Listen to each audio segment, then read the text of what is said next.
Apunte! Consumatum est! Consumatum est. Iyan ang huling salitang binitawan ni Dr. Jose Rizal bago siya barilin sa Bagong Bayan na ngayon ay kilala natin bilang Luneta. Nangangahulugan ito ng it is finished o tapos na.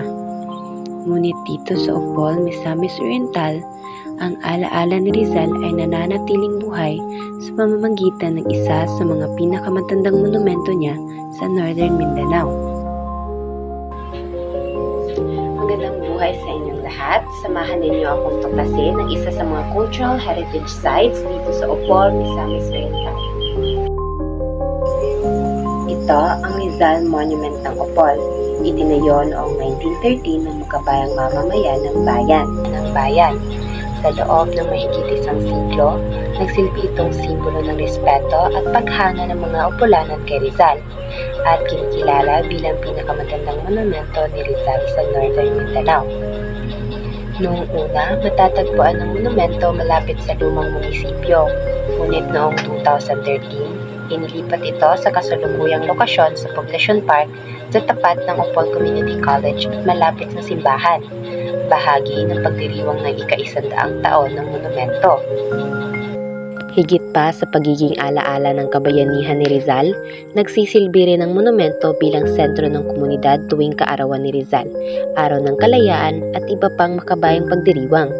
Dito, patuloy na natututunan ng bawat henerasyon ang kahalagahan ng edukasyon, kalayaan at pagmamahal sa bayan, mga prinsipyong buong puso at buhay na ipinaglaban ni Rizal.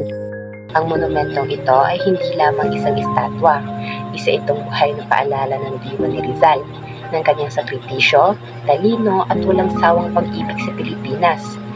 Kahit sa isang tahimik na bayan tulad ng Opol, patuloy itong nagpapaalala na ang nasyonalismo at bayanihan ay dapat manatiling buhay at inisinasabuhay.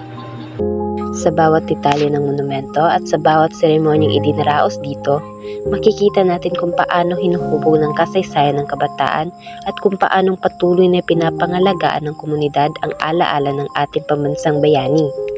Dito sa Opol, tulad ng sa buong Pilipinas, ang diwa ni Jose Rizal ay tunay na hindi naglalaho.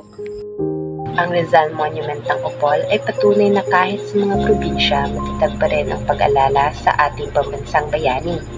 Sa bawat pagbisita at pagninilay, muling sumisikla ang paalala ng kanyang sakripisyo at ang kahalagahan ng pagmamahal sa bayan. Maraming salamat sa panonood. Tandaan, ang kabataan ang pag-asa ng bayan. Paalam!